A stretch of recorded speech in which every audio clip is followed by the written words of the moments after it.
Price lord, hallelujah. ದೇವರ ನಾಮಕ್ಕೆ ಸ್ತೋತ್ರವಾಗಲಿ. ಪ್ರಾರ್ಥನೆ ಮಾಡಿಕೊಳ್ಳೋಣ. ಸರ್ವ ಸೃಷ್ಟಿಕರ್ತನ ತಂದೆಯ ದೇವರೇ, ಮಗನ ದೇವರೇ, ಪರಿಶುದ್ಧಾತ್ಮನೇ, ನಿಮ್ಮ ನಾಮಕ್ಕೆ ಸ್ತೋತ್ರ ಸ್ವಾಮಿ. ಈ ದಿವಸವು ಈ ಸಮಯವು ಕೂಡ ನಿಮ್ಮಿಂದ ನೇಮಕವಾದಂಥ ದಿವಸ, ಸಮಯ, ಅದಕ್ಕಾಗಿ ಸ್ತೋತ್ರ. ಈ ದಿವಸದ ಸಂದೇಶದ ಭಾಗವನ್ನು ಕೂಡ ಹೇರಳವಾಗಿ ಆಶೀರ್ವದಿಸಿ ನಿಮ್ಮ ಪವಿತ್ರಾತ್ಮನ ಮೂಲಕ ಸಹಾಯ ಮಾಡುವುದಕ್ಕಾಗಿಯೂ ನಿಮಗೆ ಸ್ತೋತ್ರ. ನಿಮ್ಮನ್ನು ಬಿಟ್ಟು ಏನೂ ಮಾಡಲಾಗದು. ನಿಮ್ಮ ಎಲ್ಲ ಉಪಕಾರ ಪ್ರೀತಿಗಾಗಿ ಕೃತಜ್ಞತಾ ವಂದನೆಗಳು ಯೇಸುವಿನ ನಾಮದಲ್ಲಿ ಪ್ರಾರ್ಥಿಸಿದ್ದೇನೆ ನಮ್ಮ ತಂದೆಯೇ, ಆಮೇನ್. ಇದನ್ನು ಕೇಳುತ್ತಿರುವ ನನ್ನ ಸಹೋದರ ಸಹೋದರಿಯರೇ, ನಿಮಗೂ ನನ್ನ ಹೃದಯಪೂರ್ವಕವಾದಂಥ ನಮಸ್ಕಾರಗಳು. ದೇವರು ಈ ದಿವಸವೂ ಕೂಡ ನಿಮ್ಮನ್ನು, ನಿಮ್ಮ ಮಕ್ಕಳನ್ನು ಎಲ್ಲ ರೀತಿಯಲ್ಲಿ ಹೇರಳವಾಗಿ ಆಶೀರ್ವದಿಸಲೆಂದು ಪ್ರತಿ ದಿವಸ ಬೆಳಗಿನ ಜಾವದ ಪ್ರಾರ್ಥನೆಯಲ್ಲಿ ಪ್ರಾರ್ಥಿಸುವನಾಗಿದ್ದೇನೆ. ಇವತ್ತು ವಾರದ ಕೊನೆಯ ದಿವಸ, ಸಬ್ಬತ್ ದಿವಸ, ಪಶ್ಚಾತ್ತಾಪ ಪಡುವಂಥ ದಿವಸ, ಬಹಳ ವಿಶೇಷವಾದ ದಿವಸ. ದೇವರ ನಾಮಕ್ಕೆ ಸ್ತೋತ್ರವಾಗಲಿ. ಇವತ್ತಿನ ಸಂದೇಶದ ಭಾಗವು ಕೀರ್ತನೆಗಳು 25ನೇ ಅಧ್ಯಾಯ 7ರಿಂದ. ಕೀರ್ತನೆಗಳು 25ನೇ ಅಧ್ಯಾಯ 7ರಿಂದ. ದೇವರ ನಾಮಕ್ಕೆ ಸ್ತೋತ್ರವಾಗಲಿ. ವಚನದ ಕಡೆಗೆ ಹೋಗೋಣ. ಯೆಹೋವನೇ, ನನ್ನ ಯೌವನದ ತಪ್ಪುಗಳನ್ನು ದ್ರೋಹಗಳನ್ನು ಮನಸ್ಸಿನಲ್ಲಿಡದೆ ನಿನ್ನ ಕೃಪೆಗೆ ತಕ್ಕಂತೆ ದಯಾಪೂರ್ವಕವಾಗಿ ನನ್ನನ್ನು ನೆನೆಸು ಅಂತೇಳಿ ದಾವೀದರಸರು ಪ್ರಾರ್ಥಿಸಿದರು. ದೇವರ ನಾಮಕ್ಕೆ ಸ್ತೋತ್ರವಾಗಲಿ. ಅಂದರೆ ದೇವರನ್ನು ಅರಿಯೋದಕ್ಕಿಂತ ಮೊದಲ ಕಾಲದಲ್ಲಿ ಮತ್ತು ಅರಿತ ಕಾಲದಲ್ಲಿ ಕೂಡ ಅದು ಗೊತ್ತಿದೆ. ದೇವರನ್ನು ಅರಿಯದ ಕಾಲದಲ್ಲಿ ನಾನಾ ರೀತಿಯಲ್ಲಿ ಅವನ ತಪ್ಪುಗಳು ಬಂದು ಹೋಗಿರ್ಬೋದು. ದಯವಿಟ್ಟು ನನ್ನನ್ನು ನೀನು ಕ್ಷಮಿಸು, ನನ್ನನ್ನು ನೆನೆಸಿಕೊ, ನೀನು ಆ ತಪ್ಪುಗಳನ್ನು ಯೋಚನೆಗೆ ತಂದುಕೊಳ್ಳಬೇಡ ಅಂತ ದೇವರಲ್ಲಿ ಪ್ರಾರ್ಥಿಸಿದರು. ಹಾಗೆ ಇವತ್ತು ಅನೇಕರು ಕೂಡ ಏನಾಗ್ತದೆ, ಇವತ್ತು ಉದಾಹರಣೆಗೆ ನಾವೇ ದೇವರನ್ನ ಅರಿಯದ ಕಾಲದಲ್ಲಿ ದೇವರು ನಮಗೆ ಇತರರ ಮೂಲಕ ದರ್ಶನ ಕೊಡದ ಸಮಯದಲ್ಲಿ ಈ ಲೋಕದ ವಿಷಯದಲ್ಲಿ ಸಿಕ್ಕಿ ಹಾಕ್ಕೊಂಡು ಪ್ರತಿಯೊಂದು ವಿಷಯಗಳು, ಕಾರ್ಯಗಳು, ನಡೆ, ನುಡಿ, ಕ್ರಿಯೆಗಳು ದೇವರಿಗೆ ವಿರುದ್ಧವಾಗಿ ನಡೆದು ಬಹಳ ಪಾಪದಲ್ಲಿ ನಾವು ಸಿಕ್ಕಿ ಹಾಕೊಂಡಿದ್ದೆವು. ದೇವರಲ್ಲಿಂದ ನಮ್ಮನ್ನು ಬಿಡುಗಡೆ ಮಾಡಿದ್ರು. ಆಗ ನಾವು ಕೂಡ ಈಗ ಏನು ಮಾಡಬೇಕಂದ್ರೆ, ದೇವರೇ ನಮಗಾಗ ಚೆನ್ನಾಗಿ ಅರ್ಥ ಆಗ್ತದೆ. ನಮ್ಮ ಯೌವನ ಕಾಲದಲ್ಲಿ ನಾವು ಏನೇನು, ಯಾರಿಗೆ ತಪ್ಪು ಮಾಡಿದ್ದೇವೆ, ಏನು ತಪ್ಪು ಮಾಡಿದ್ದೇವೆ, ಏನು ಮಾಡಬೇಕು, ಏನು ಮಾಡಬಾರ್ದು, ಏನು ಕುಡಿಬೇಕು, ಏನು ಕುಡಿಬಾರ್ದು, ಏನು ತಿನ್ನಬೇಕು, ಏನು ತಿನ್ನಬಾರ್ದು, ಯಾರ ಜೊತೆಲಿ ಸೇರಬೇಕು, ಯಾರ ಜೊತೆಲಿ ಸೇರಬಾರ್ದು, ಒಟ್ಟಿನಲ್ಲಿ ನಮ್ಮ ನಡೆ, ನುಡಿ, ಕ್ರಿಯೆ ಯಾವ ರೀತಿ ಕೆಟ್ಟು ಹೋಗಿತ್ತು, ಪ್ರತಿಯೊಂದು ಅರ್ಥವಾಗ್ತದೆ. ಆಗ ಅರ್ಥವಾಗೋತ್ತಿಗೆ ನಾವೇನು ಮಾಡಬೇಕು, ದೇವರಲ್ಲಿ ಹೀಗೆ ನಾವು ಪ್ರಾರ್ಥಿಸಬೇಕು. ಯೌವನದಲ್ಲಿ ನಾನು ಇಂತಿಂತಹ ತಪ್ಪುಗಳನ್ನ ಮಾಡಿದ್ದೇನೆಪ್ಪ, ದಯವಿಟ್ಟು ನನ್ನನ್ನು ನೀನು ಕ್ಷಮಿಸು. ಇನ್ನು ಮುಂದೆ ನಿನ್ನ ಪ್ರೀತಿಯಲ್ಲಿ ನಮ್ಮನ್ನು, ನಿನ್ನ ಕೃಪೆಗೆ ತಕ್ಕಂತೆ ನಿನ್ನ ಪ್ರೀತಿಗೆ ಸರಿಯಾಗಿ ನಮ್ಮನ್ನು ನೆನೆಸಿಕೊ, ನೀನು ಶಿಕ್ಷೆಗೆ ಒಳಪಡಿಸಬೇಡ ಅಂತ ದೇವರ ನಾಮಕ್ಕೆ ಸ್ತೋತ್ರ. ಇದು ಬೈಬಲಲ್ಲಿ ಪ್ರಸಂಗಿ 12ನೇ ಅಧ್ಯಾಯ 1ರಿಂದ 12ರವರೆಗೆ ಕೂಡ ಓದುವಾಗ ಅಲ್ಲಿ ಕೂಡ ಜ್ಞಾನಿ ಸೊಲೊಮೋನನ ಮುಖಾಂತರ ದೇವರು ಆದುಕೊಂಡ ಮನುಷ್ಯನ ಮೂಲಕ ಕೂಡ ಅದನ್ನೇ ಹೇಳಿದ್ದು. ಕಷ್ಟದ ದಿವಸಗಳು ಸಮೀಪಿಸುವುದರ ಒಳಗಾಗಿ ನಿನ್ನ ಯೌವನದಲ್ಲಿಯೇ ನಿನ್ನ ಸೃಷ್ಟಿಕರ್ತನನ್ನು ಸ್ಮರಿಸದೆ ಇರಬೇಡ ಅಂತೇಳಿ. ನೋಡಿ, ಯಾವಾಗ ನಮಗೆ ದೇವರು ದರ್ಶನ ಕೊಟ್ಟರು ಅಲ್ಲಿಂದ ನಾವು ಬದಲಾಗಬೇಕು. ಚಿಕ್ಕ ಮಕ್ಕಳಿಗೆ ಗೊತ್ತಿಲ್ಲ, ತಿಳಿಸ್ತಾ ಬರಬೇಕು. ಯೌವನ ಪ್ರಾಯ ಅಂದರೆ ಕನಿಷ್ಠ ಪಕ್ಷ ಒಂದು 20 ವರ್ಷದ ಮೇಲೆ, ಆದರೂ ಒಂದು 18 ವರ್ಷದಿಂದ ಮೇಲೆ, ಅದು ವಿಶೇಷವಾಗಿ 20 ವರ್ಷದ ಮೇಲೆ ಬೈಬಲ್ ನಮಗೆ ಸೂಚಿಸ್ತದೆ. ಆಗ ಒಳ್ಳೆ ಹಿರಿಯರು ಸರಿಯಾಗಿ ದೇವರ ವಿಷಯವನ್ನು ತಿಳಿಸಿದಾಗ, ದೇವರು ಅವರ ಮೂಲಕ ತಿಳಿಸಿದಾಗ ಬದಲಾಗ್ತಾ ಹೋಗಬೇಕು. ಇಲ್ಲ ಇದ್ರೆ ನಾನು, ನನ್ನ ಸ್ನೇಹಿತ, ನನ್ನ ಫ್ರೆಂಡು, ಆ ಫ್ರೆಂಡು, ಈ ಫ್ರೆಂಡು ಅಂತ ಹೇಳ್ಕೊಂಡು ತಂದೆ ತಾಯಿಗೂ ದೇವರಿಗೂ ವಿರುದ್ಧವಾಗಿ ಭೂಲೋಕದಲ್ಲಿ ಈ ಲೋಕದ ವಿಷಯದಲ್ಲಿ ನಡೆಯೋರ ಜೊತೆಲಿ ಸೇರಿಕೊಂಡು ಗರ್ವ ಅಹಂಕಾರದಲ್ಲಿ ಮೆರೆದ್ರೆ ಸ್ವಲ್ಪ ದಿವಸ ನಡೀತದೆ. ವಯಸ್ಸು ಹೋದಾಗೆ ಬಹಳ ಶಿಕ್ಷೆಯನ್ನು ಅನುಭವಿಸಬೇಕಾಗ್ತದೆ. ಅದುವೇ ಯೌವನದಲ್ಲಿ ಇವತ್ತು ಬಹಳ ಮಿತಿಮೀರಿ ಗರ್ವ ಅಹಂಕಾರದಲ್ಲಿ ನಡೆದವರು ವಯಸ್ಸೋಗತ್ತಿಗೆ ಕಾಯಿಲೆ ಕಸ ಹಿಡಿದು ಅಯ್ಯೋ ಅಯ್ಯೋ ಅಯ್ಯೋ ಅಂತ ನರಳಾಡೋದು, ಇದುವೇ ಗತಿಯಾಗಿದೆ. ನೋಡಿ, ಇವತ್ತು ಅನೇಕರು ಹಿರಿಯರ ಪಾಡು ಇದುವೇ ಆಗಿದೆ. ಆದ ಕಾರಣ ಯೌವನದಲ್ಲಿ ಬಹಳ ಎಚ್ಚರವಿರಬೇಕು. ಅದನ್ನೇ ದಾವೀದರಸರು ಹೇಳಿದ್ದು. ಯೌವನದಲ್ಲಿ ಯೆಹೋವನೇ ಅಂದರೆ ಪರಮಾತ್ಮನೇ, ನನ್ನ ಯೌವನದ ತಪ್ಪುಗಳನ್ನು ದ್ರೋಹಗಳನ್ನು ಮನಸ್ಸಿನಲ್ಲಿಡದೆ ನಿನ್ನ ಕೃಪೆಗೆ ತಕ್ಕಂತೆ ದಯಾಪೂರ್ವಕವಾಗಿ ನನ್ನನ್ನು ನಡೆಸುವಂತ ದೇವರು ಯಾವಾಗ ದರ್ಶನ ಕೊಟ್ಟರೋ, ತಿಳಿಯಪಡಿಸಿದ್ರೋ ಅಲ್ಲಿಂದ ನಾವು ಬದಲಾಗಲೇಬೇಕು. ನಮ್ಮನ್ನು ನಾವೇ ಬದಲು ಮಾಡಿಕೊಳ್ಳಬೇಕು. ಒಬ್ಬೊಬ್ಬರನ್ನು ದೇವರೇ ಅಲ್ಲಿಂದ ತಿದ್ದಿ ಏನು ಮಾಡ್ತಾರೆ, ಬದಲು ಮಾಡಿಕೊಂಡು ಬರುತ್ತಾರೆ. ಉದಾಹರಣೆಗೆ ನನ್ನನ್ನೇ ಬದಲು ಮಾಡಿಕೊಂಡು ಬಂದರು. ಆದರೂ ನನ್ನಿಂದ ಒಂದೊಂದ್ಸಲ ಅನೇಕ ಪಾಪಗಳು ಬರುತ್ತವೆ. ದೇವರಲ್ಲಿ ಕ್ಷಮೆಯನ್ನು ಯಾಚಿಸ್ತೇನೆ. ದೇವರೇ ಕ್ಷಮಿಸಪ್ಪ, ಶಿಕ್ಷೆಗೆ ಒಳಪಡಿಸಬೇಡ ಎಂಬುದಾಗಿ ಬಹಳ ಪಶ್ಚಾತ್ತಾಪ ಪಡುವನಾಗಿದ್ದೇನೆ.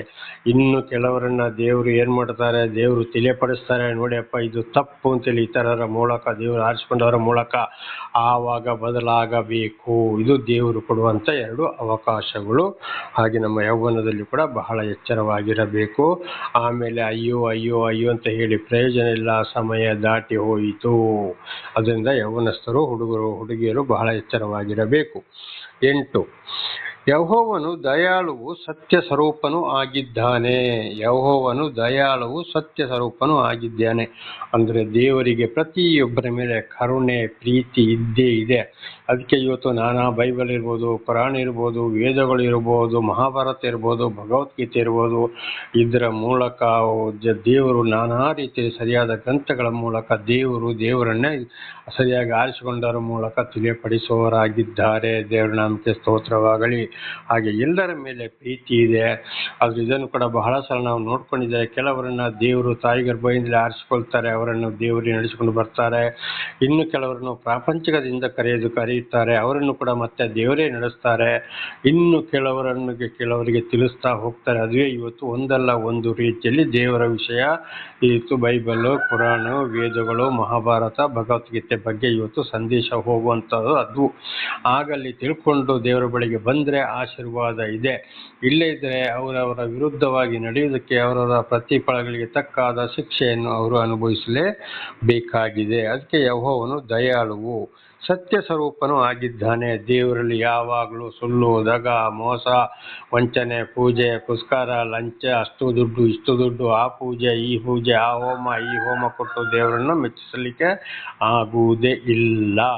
ದೇವರು ಸತ್ಯ ಸ್ವರೂಪನಂದರೆ ನನ್ನ ಮಾತನ್ನು ಕೇಳಿ ನೀವು ನಡೆಯಿರಿ. ಮತ್ತು ದೇವರಿಗೊಂದು ಉಪಕಾರ ಮಾಡುವಂಥದ್ದು, ದೇವರ ಪರವಾಗಿ ಇತರರಿಗೆ ನಾವು ಸಾಕ್ಷಿ ನುಡಿಯುವಂಥದ್ದು. ದೇವರ ಮಾತು ಪ್ರತಿ ಒಂದು ಸತ್ಯನೇ. ಅದಕ್ಕೂ ದೇವರು ಒಂದು ಮಾತನ್ನು ಹೇಳಿದರೆ, ನಾನು ಪರಿಶುದ್ಧನಾದಾಗಿ ನೀವು ಕೂಡ ಪರಿಶುದ್ಧರಾಗಿರಿ.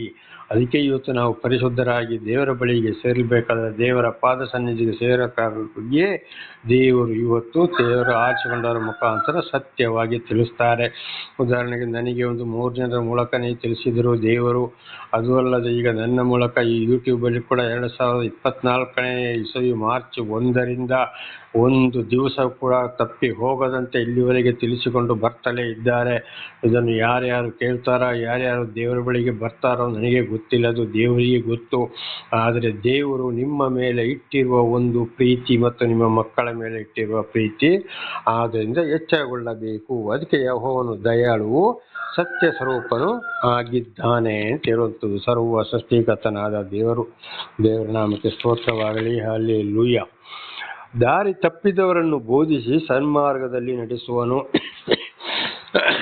ದಾರಿ ತಪ್ಪಿದವರು ಅಂದರೆ ದೇವರನ್ನು ಗೊತ್ತಿಲ್ಲದೆ ನಾನಾ ರೀತಿ ಪಾಪ, ದಗ, ಮೋಸ, ಅನ್ಯಾಯ, ಪಾಪದಿಂದ ನಡೆಯುವವರನ್ನ ಬೋಧಿಸಿ. ಹೇಗೆ ಬೋಧಿಸೋದು? ದೇವರು ಸರಿಯಾಗಿ ಆದುಕೊಂಡವರ ಮೂಲಕ ಸತ್ಯ ಸುವಾರ್ತೆಯನ್ನ, ಸರಿಯಾದ ವಿಷಯಗಳನ್ನು ಯಾರು ಬೋಧನೆ ಮಾಡ್ತಾರೋ ಅವರ ಮೂಲಕ ತಿಳಿಯಪಡಿಸ್ತಾರೆ. ನೋಡ್ಯಪ್ಪ, ತಿರುಗುಳ್ಳಿ ಶಿಕ್ಷೆಗೆ ಒಳಗಾಗ್ತೀರಿ, ಎಚ್ಚರ, ಇದು ಸರಿ ಇದು ತಪ್ಪು ಅಂತ ಹೇಳುವಂಥದ್ದು, ಸರಿಯಾಗಿ ಬೋಧಿಸುವಂಥದ್ದು ಮನುಷ್ಯರ ಮೂಲಕ. ದೇವರು ಬೇಕಾದರೂ ಆರಿಸಿಕೊಂಡು ಅವರ ಸತ್ಯ ಸುವಾರ್ತಿಕರ ಮೂಲಕ ಯಾವುದೇ ಗ್ರಂಥವಾಗಲಿ ಯಾವುದೇ ಜನವಾಗಲಿ ಸತ್ಯವನ್ನೇ ತಿಳಿಸುವಂಥದ್ದು ದೇವರಿಂದ ಬಂದ ಬೋಧನೆ. ಹಾಗೆ ದೇವರು ಬೋಧಿಸುವವರಾಗಿದ್ದಾರೆ.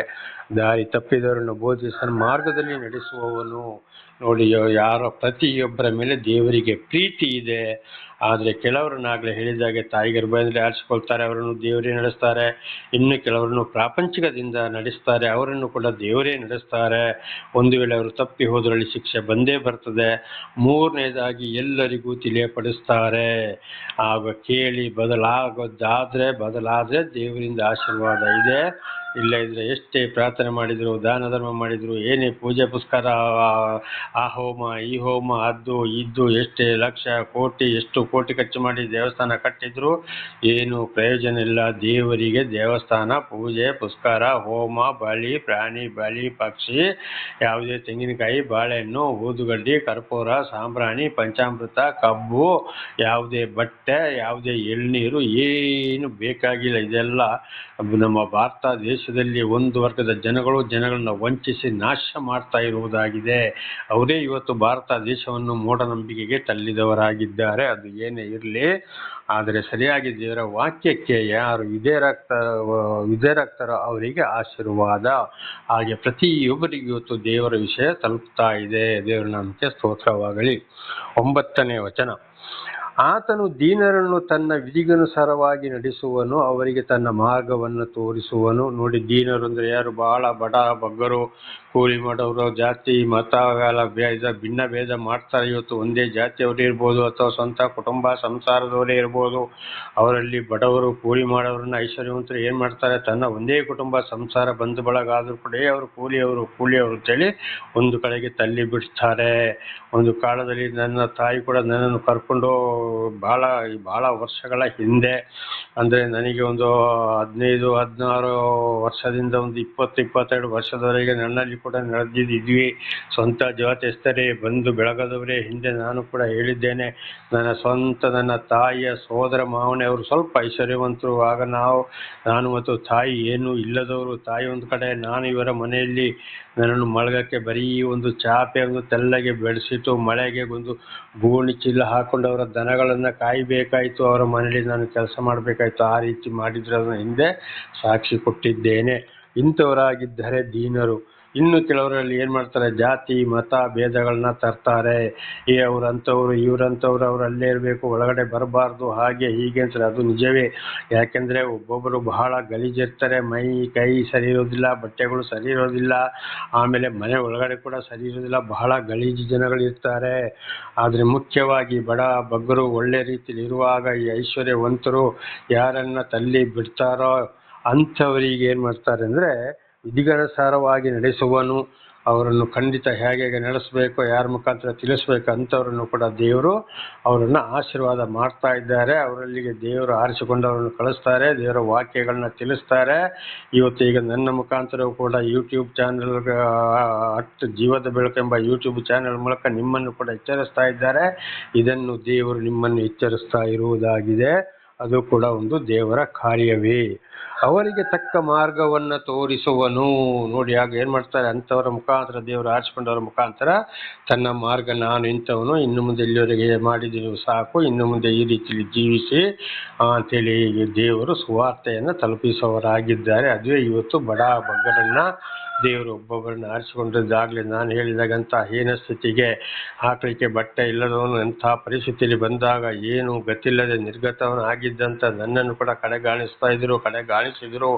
ಎಲ್ಲೆಲ್ಲೋ ಏನೇನೋ ಆಯಿತು, ಅದನ್ನು ಕೂಡ ಒಂದ್ಸಲ ಸಾಕ್ಷಿ ಹೇಳಿದ್ದೇನೆ. ನಾನು ಕೂಡ ಬಹಳ ಕಷ್ಟ ದುಃಖ ಪಟ್ಟು ಬೇಡ ಅಂತ ಪರಿಸ್ಥಿತಿಯಲ್ಲಿ ನನ್ನ ನಡೆಸಿಕೊಂಡ್ರು.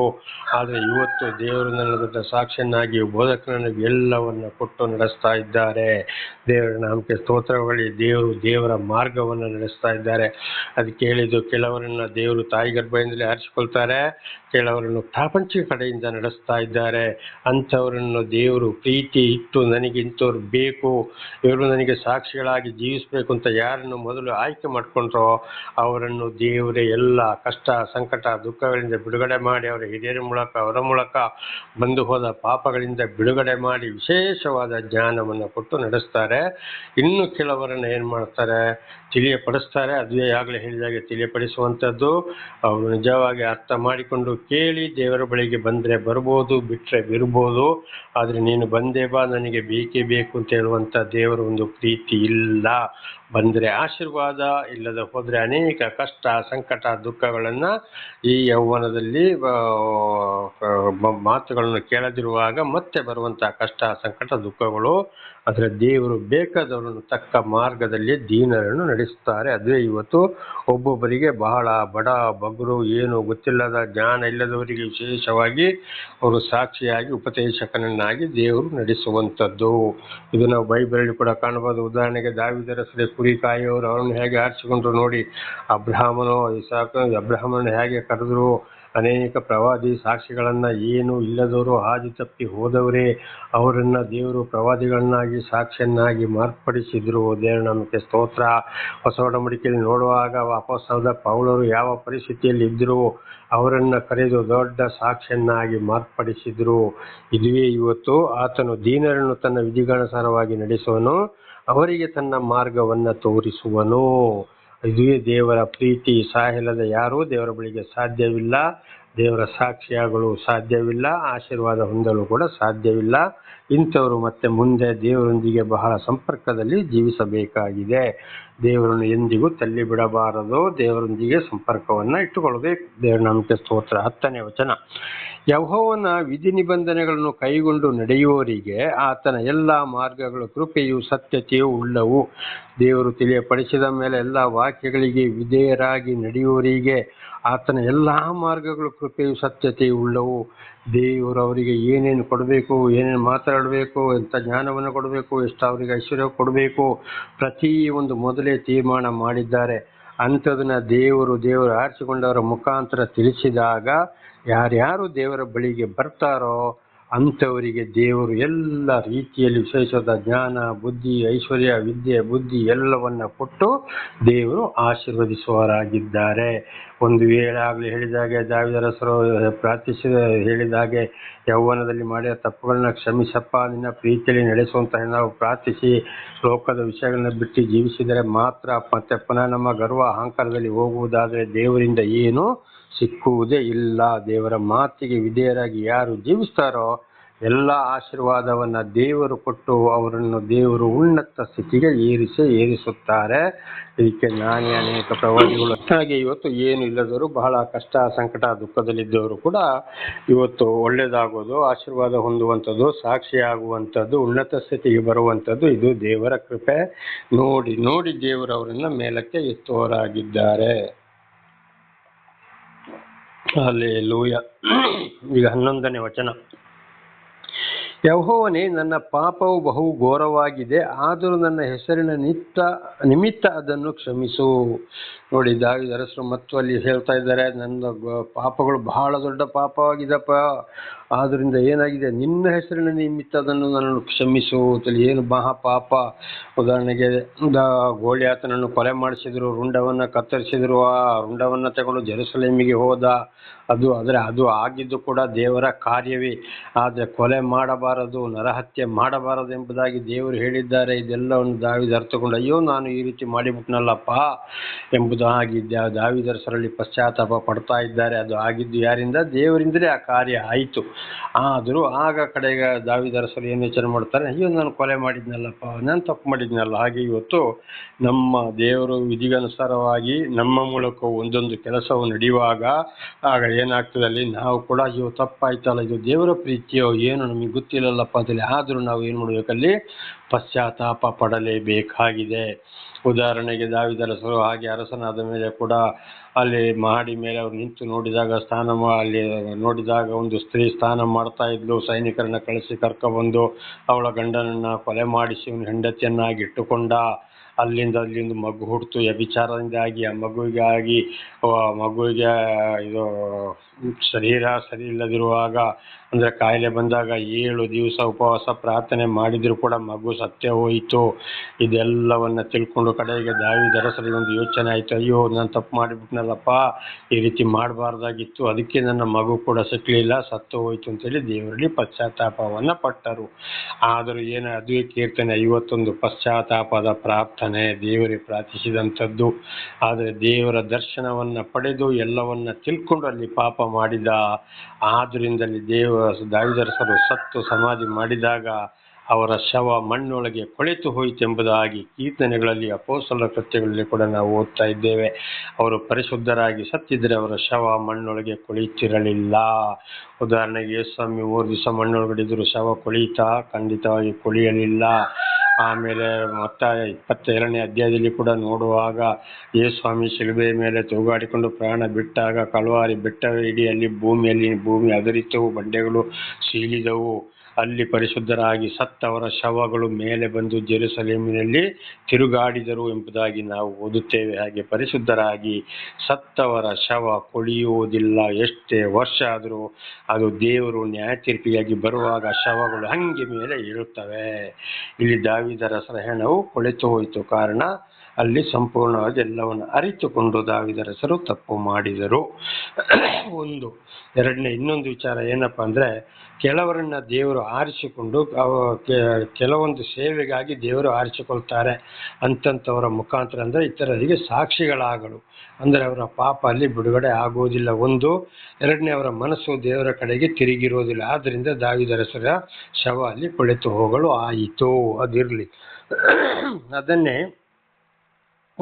ದಾವಿದರಸರು ಹೇಳಿದ್ದು, ಯೆಹೋವನೇ, ನನ್ನ ಪಾಪವು ಬಹು ಘೋರವಾಗಿದೆ, ಆದರೂ ನಿನ್ನ ಹೆಸರಿನ ನಿಮಿತ್ತ ಅದನ್ನು ಕ್ಷಮಿಸುವಂತ. ಆದರೂ ದೇವರೇ, ನಾನು ತಪ್ಪು ಮಾಡಿದ್ದೇನೆಪ್ಪ, ನಿನ್ನ ಹೆಸರಿಗೆ ಕೆಟ್ಟ ಹೆಸರು ಬರೋಕ್ಕೆ ಬಿಡಬಾರ್ದು, ನಾನು ಕ್ಷಮಿಸುವಂತ ಪ್ರಾರ್ಥಿಸಿದ್ರು.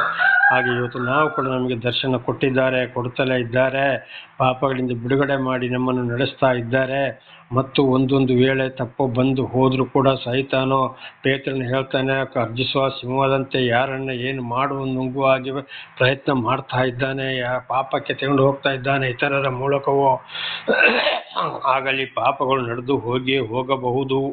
ಅದಕ್ಕಾಗಿ ಕ್ಷಮಿಸುತ್ತ. ಹಾಗೆ ಇವತ್ತು ನಾವು ಕೂಡ ಏನು ಮಾಡಬೇಕು, ದೇವರೇ ನೀನು ತಿಳಿಪಡಿಸಿದ್ದೀಯಾ, ಪಡಿಸ್ತಲೇ ಇದ್ದೀಯಪ್ಪ, ಆದರೂ ನನ್ನಿಂದ ಇಂತಿಂಥ ಪಾಪಗಳು ಬಂದು ಹೋಗಿದೆ, ನಿನ್ನೆ ಸರಿ ಕೆಟ್ಟ ಹೆಸರು ತರಬಾರದು, ನಾನು ತಪ್ಪಿ ಹೋಗಿದ್ದೇನೆ, ಇದು ನಂದು ಮಹಾ ದೊಡ್ಡ ಘೋರ ಪಾಪ ಅಂತೇಳಿ ಇವತ್ತು ನಾವು ದೇವರಲ್ಲಿ ಕೂಡ ಪ್ರಾರ್ಥಿಸಿಕೊಳ್ಳಬೇಕು. ಮುಂದೆ ಪಾಪವನ್ನು ಮಾಡದೆ ಜೀವಿಸಬೇಕು. ಜ್ಞಾನೋಕ್ತಿ 28ನೇ ಅಧ್ಯಾಯ 13ನೇ ವಚನದಲ್ಲಿ ನೋಡುವಾಗ, ತನ್ನ ಪಾಪಗಳನ್ನು ಒಪ್ಪಿಕೊಂಡು ಬಿಟ್ಟರೆ ಕ್ಷಮೆ ದೊರಕುವುದು. ನೋಡಿ, ಒಪ್ಪಿಕೊಂಡು ಬಿಟ್ಟರೆ, ಇಲ್ಲದಿದ್ದರೆ ಖಂಡಿತವಾಗಿ ಕ್ಷಮೆ ದೊರಕುವುದೇ ಇಲ್ಲ.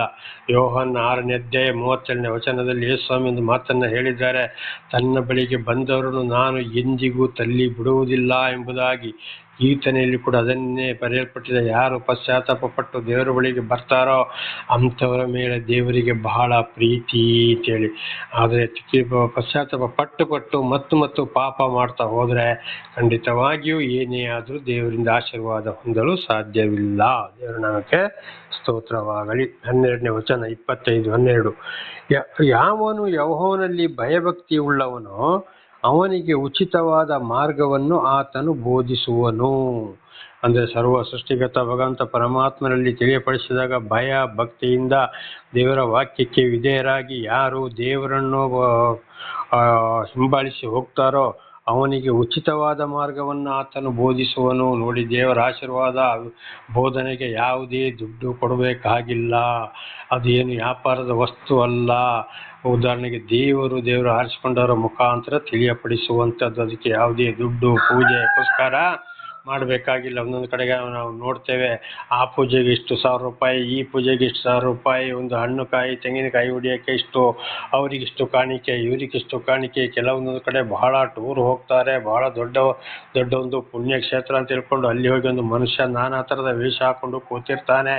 ಅವನ ಪಾದ ಮುಟ್ಟಕ್ಕೂ ₹500 ಕೊಡಬೇಕಂತೆ. ಅಲ್ಲಿ ₹500 ಕೊಟ್ಟು ಟೋಕನ್ ತಗೊಂಡೋದ್ರೆ ಮಾತ್ರ ಅವನ ಪಾದ ಮುಟ್ಟಕ್ಕೆ ಅಲ್ಲಿ ಅವಕಾಶವಿದೆ. ದೇವರಿಗೆ ದುಡ್ಡು ಬೇಕಾ? ಏನು ಅಲ್ಲ. ಇದೆಲ್ಲ ಅವರ ಹೊಟ್ಟೆ ತುಂಬಿಸಕ್ಕಾಗಿ ಒಂದು ನಾಟಕದ ಜೀವನಗಳು. ಅಂಥವರಿಗೂ ಕೂಡ ಸರಿಯಾದ ಒಂದು ಅವರಿಗೆಲ್ಲ ಆಗಲೇ ನರಕ ಎಂಬ ತೀರ್ಪು ಆಗಿ ಹೋಗಿದೆ. ಹಾಗಂಥವ್ರ ಬಳಿಗೆ ಹೋಗೋರಿಗೂ ಕೂಡ ದೇವರನ್ನೇ ತಿಳಿಪಡಿಸಿದವರು ಮಾತು ಕೇಳುವುದಿಲ್ಲ. ಬದಲಾಗಿ ಅಲ್ಲಿಗೇ ಹೋಗಿ ಅದೇ ರೀತಿ ದೇವರಿಗೆ ವಿರುದ್ಧವಾದ ಮಾರ್ಗದಲ್ಲಿ ನಡೆಯುತ್ತಾ ಬರ್ತಾರೆ. ಆದರೆ ಸರಿಯಾಗಿ ದೇವರ ವಾಕ್ಯವನ್ನು ತಿಳಿಸಿದಾಗ ₹1 ಕೂಡ ಖರ್ಚು ಮಾಡಬೇಕಂತ ಅವಶ್ಯಕತೆ ಇಲ್ಲ. ವಾಕ್ಯಗಳನ್ನ ಕೇಳಿ ವಿಧೇಯರಾಗಿ ಅದರಂತೆ ನಡೆದರೆ ದೇವರ ಆಶೀರ್ವಾದ. ಅಂಥವರಿಗೆ ಉಚಿತವಾದ ಮಾರ್ಗವನ್ನು ಬೋಧಿಸುವನು. ದೇವರ ನಾಮಕ್ಕೆ ಸ್ತೋತ್ರವಾಗಲಿ. ₹1 ಕೂಡ ಕೊಡದೆ ದೇವರ ಆಶೀರ್ವಾದವನ್ನು ಪಡೆದುಕೊಳ್ಳಬಹುದು. ದೇವರ ನಾಮಕ್ಕೆ ಸ್ತೋತ್ರ. 13. ಅವನು ಸುಖದಿಂದಲೇ ಇರುವನು. ನೋಡಿ, ಅಂಥ ದೇವರಿಂದ ಆಶೀರ್ವಾದ ಪಡೆದವನು ಏನಾಡ್ತಾನೆ? ಸುಖದಿಂದಲೇ ಇರ್ತಾನೆ. ಯಾವುದೇ ಕಷ್ಟ, ಸಂಕಟ, ದುಃಖ, ಕಾಯಿಲೆ, ಕಸಗಳು ಬಂದರೂ ಕೂಡ ಅದಕ್ಕೆ ಇತರರ ಮೂಲಕ ಪರಿಹಾರವನ್ನು ಕೊಡಿಸ್ತಾರೆ. ದೇವರು ಹಣ ಇಲ್ಲದೆ ಹಣ ಕೊಡಿಸ್ತಾರೆ. ನಾನಾ ರೀತಿಯಲ್ಲಿ ಊಟಕ್ಕಿಲ್ಲ ಇದ್ರು, ಬಟ್ಟೆಗಿಲ್ಲ ಇದ್ರು, ಏನಿದ್ರು ಇಲ್ಲ ಇದ್ರು ದೇವರು ಯಾರ ಮುಖಾಂತರ ಕೊಡಿಸ್ತಾರೆ ಅಂತ ಗೊತ್ತಿಲ್ಲ. ಸುಖವಾಗಿ ಇರುವನು. ದೇವರ ನಾಮಕ್ಕೆ ಇಂಥ ಸಾಕ್ಷಿಗಳು ಬಹಳ ಜನ ಇದ್ದಾರೆ. ದೇವರ ನಾಮಕ್ಕೆ ಸ್ತೋತ್ರವಾಗಲಿ. ಉದಾಹರಣೆಗೆ ನಾನು ಕೂಡ ಒಬ್ಬ ಏನು ಇಲ್ಲದವನಾಗಿ ಇವತ್ತೊಂದು ಜನತಾ ಮನೆಯಲ್ಲಿ ಇದ್ದರೂ ಕೂಡ ₹1 ನನಗೆ ಸಂಪಾದನೆ ಇಲ್ಲದರೂ ಬೇಕಾದಂಥ ಊಟ, ಆಸ್ಪತ್ರೆಗೆ ಹೋಗಲಿಗೂ ಬರಲಿಕ್ಕೂ ನಾನಾ ರೀತಿಯಲ್ಲಿ ಆಯಾ ಸಮಯಕ್ಕೆ ಯಾರ ಮುಖಾಂತರ ದೇವರು ಒದಗಿಸ್ತಾರಂತ ಗೊತ್ತಿಲ್ಲ. ಅಲ್ಲಿಗೆ ಸರಿಯಾಗಿ ಒಬ್ಬೊಬ್ಬರ ಮೂಲಕ ದೇವರು ಒದಗಿಸ್ತಾರೆ. ಹಿಂದೆ ಕೂಡ ಸಾಕ್ಷಿ ಕೊಟ್ಟಿದ್ದೇನೆ. 2 ಸಲ ನಾನು ಮಣ್ಣಾಗಿ ಧೂಳಿಗೆ ಧೂಳಾಗಿ ಹೋಗಬೇಕಾಯಿತು ವಾಹನ ಅಪಘಾತದಲ್ಲಿ. ಆದರೆ ಯಾರ್ಯಾರೋ ಇಲ್ಲಿ ಹುಟ್ಟಿದವರು, ಎಲ್ಲಿ ಬೆಳೆದವರು, ನಾನು ಎಲ್ಲಿ ಹುಟ್ಟಿದವನೋ ಎಲ್ಲಿ ಬೆಳೆದವನೋ ಆಸ್ಪತ್ರೆಗೆ ಹೋಗಿ ದಾಖಲು ಮಾಡುವ ಹಾಗೆ ಆಯಿತು. ಅಲ್ಲಿ ಯಾರೋ ಒಂದು ಸಹೋದರನ ಮುಖಾಂತರ ದೇವರು ಆಸ್ಪತ್ರೆ ಬಿಲ್ಲನ್ನು ಕಟ್ಟಿಸಿದ್ರು. ದೇವರು ಇಲ್ಲಿಯವರೆಗೆ ಈಗ ನನ್ನ 31ನೇ ವರ್ಷದ ಹಿಂದೆ ಇದು ನಡೆದಂಥ ವಿಚಾರಗಳು. ಆದರೆ ಇವತ್ತುವರೆಗೂ ದೇವರು ನನ್ನನ್ನು ಚೆನ್ನಾಗಿ ನಡೆಸ್ತಲೇ ಇದ್ದಾರೆ. ಸುಖವಾಗಿರುವ ಹಾಗೆ, ಯಾವುದೇ ಕಷ್ಟ ಸಂಕಟ ದುಃಖ ಬಂದರೂ ಅಂಥವ್ರು ಸಂತೋಷವಾಗಿರುವ ಹಾಗೆ ದೇವರು ಮಾಡೇ ಮಾಡ್ತಾರೆ. ಅವನ ಸಂತತಿಯವರು ದೇಶವನ್ನು ಅನುಭವಿಸುವರು. ಅಂಥವರು ಗಂಡ ಹೆಂಡತಿ ಮಕ್ಕಳು ಅಂಥವ್ರನ್ನ ದೇವರ ಕುಟುಂಬವನ್ನೇ ಆರಿಸಿಕೊಂಡ್ರೆ ಅವರ ಮಕ್ಕಳಿಗೆ ದೇವರು ಏನೇನು ಕೊಡಬೇಕೋ ಈ ಲೋಕದಲ್ಲಿ ಅದನ್ನು ಕೊಟ್ಟು ಅವರು ಒಳ್ಳೆಯ ರೀತಿಯಲ್ಲಿರುವ ಹಾಗೆ ದೇವರವರನ್ನು ಆಶೀರ್ವಾದ ಮಾಡಿಯೇ ಮಾಡ್ತಾರೆ. ಕಮ್ಮಿ ಮಾಡೋದಿಲ್ಲ. ಉದಾಹರಣೆಗೆ ಇವತ್ತು ದೇವರೊಂದು ವಿಷಯದಲ್ಲಿ ಕೂಡ ನಾನು ಹೊರ ಬರಬೇಕಾಯಿತು. ಅದು ದೇವರಿಂದಲೇ ಆದ ಕಾರ್ಯ. ಎಲ್ಲವೂ ವಿರೋಧ ಬಂದರೂ ಹೊರಗೆ ಬರುವಾಗೆ ದೇವರು ಮಾಡಿದ್ರು.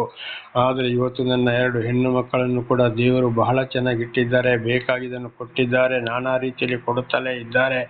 ದೇವರ ನಾಮಕ್ಕೆ ಸ್ತೋತ್ರವಾಗಲಿ. ಹಾಗೆ ಮಗನನ್ನು ಕೂಡ ನಡೆಸ್ತಾ ಇದ್ದಾರೆ. ಆದರೆ ಅವರು ಒಂದು ಸಲ ಸಾಕ್ಷಿಗಳಾದರೂ ಚೆನ್ನಾಗಿ ಅರಿತುಕೊಂಡ್ರು, ಪುನಃ ದೇವರಿಂದ ದೂರ ಹೋಗಿದ್ದಾರೆ.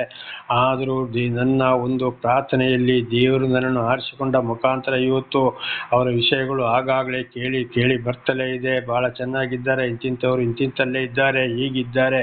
ನೋಡಿ, ದೇವರು ನನ್ನ ಒಂದು ಆರಿಸಿಕೊಂಡ ನಿಮಿತ್ತದಿಂದ ದೇವರು ನನಗೆ ಕೊಟ್ಟ ಮಕ್ಕಳನ್ನು ಇವತ್ತು ಬಹಳ ಚೆನ್ನಾಗಿ ನಡೆಸ್ತಾ ಇದ್ದಾರೆ. ದೇವರ ನಾಮಕ್ಕೆ ಸ್ತೋತ್ರವಾಗಲಿ. ಹಲ್ಲೆಲೂಯಾ.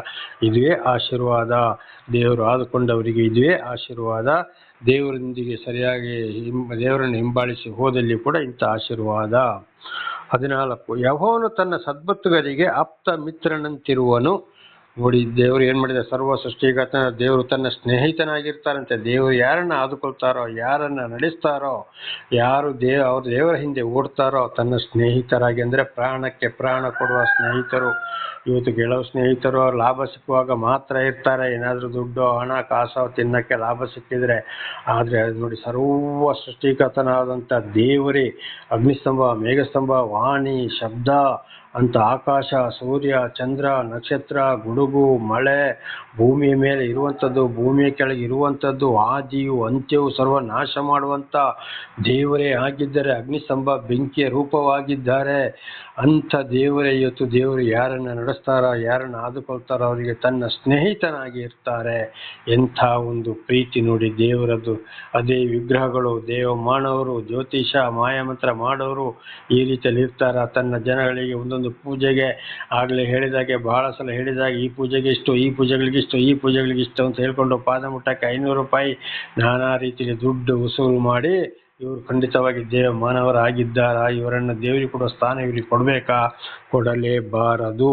ತನ್ನ ಸೃಷ್ಟಿಕರ್ತನಾದ ದೇವರು ತಾನು ಯಾರನ್ನು ಆರಿಸಿಕೊಳ್ತಾರೋ ಅವರಿಗೆ ಆಪ್ತ ಮಿತ್ರನಂತೆ. ಯಾವುದೇ ಕಷ್ಟ ಸಂಕಟ ದುಃಖ ಬಂದರೂ ದೇವರು ಅವರನ್ನು ನಡೆಸೋರಾಗಿದ್ದಾರೆ ತಕ್ಕ ಸಮಯದಲ್ಲಿ.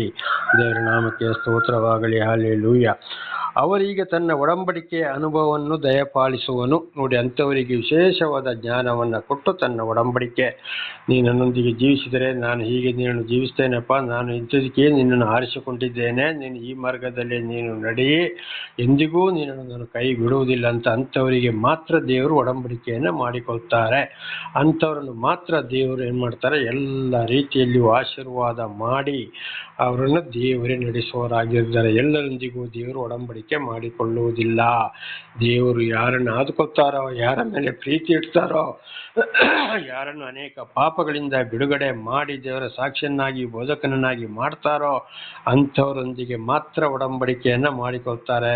ಆದರೆ ಇವತ್ತು ಅನೇಕರುಗಳು ನಾವಂಥವರು, ನಾವಿಂಥವರು, ನಾವು ದೇವಮಾನವರು ಅಂತ ಹೇಳಿಕೊಂಡು ಆ ಕಡೆ ದೇವರು ಬೇಕು, ದೆವ್ವನು ಬೇಕು, ಪ್ರಪಂಚಕನು ಬೇಕು ಅಂತ ಹೇಳಿಕೊಂಡು ಹಣ ಬೆಳ್ಳಿ ಬಂಗಾರ ಆಸ್ತಿ ಪಾಸ್ತಿಯ ಹಿಂದೆ ದೇವರ ಹೆಸರು ಹೇಳಿಕೊಂಡು ಓಡೋರು, ಹಣ ಸಂಪಾದನೆ ಇಂಥವ್ರ ಜೊತೆಲಿ ದೇವರು ಒಡಂಬಡಿಕೆ ಮಾಡಿಕೊಳ್ಳಲಿಲ್ಲ ಎಂಬುದಾಗಿ ಬಹಳ ಸಲ ನಾವು ತಿಳಿದುಕೊಂಡಿದ್ದೇವೆ. ಅದನ್ನೇ ದೇವರು ಹೇಳಿದ್ದು ಯೆರೆಮೀಯನ ಗ್ರಂಥದಲ್ಲಿ ಕೂಡ, ಈ ಸುಳ್ಳು ಬೋಧಕರು ಪ್ರವಾದಿಗಳ ಒಂದು ವಿಷಯದಲ್ಲಿ ನಾನು ಎಲ್ಲರನ್ನ ಕರೆದಿಲ್ಲ, ಅವರು ಹೊಟ್ಟೆ ತುಂಬಿಸಕ್ಕಾಗಿ ಓಡಿ ಓಡಿ ಬಂದಿದ್ದಾರೆ. ಹಾಗೆ ದೇವರಿಂದ ಆಯ್ಕೆಯಾದವರು ಯಾರು, ದೇವರಿಂದ ಆಯ್ಕೆಯಾಗದವರು ಯಾರು ಅಂತೇಳಿ ಅವರವರ ನಡೆ ನುಡಿ ಕ್ರಿಯೆಗಳಲ್ಲಿ ನೋಡಿ ತಿಳ್ಕೊಳ್ಬೇಕಾಗಿದೆ.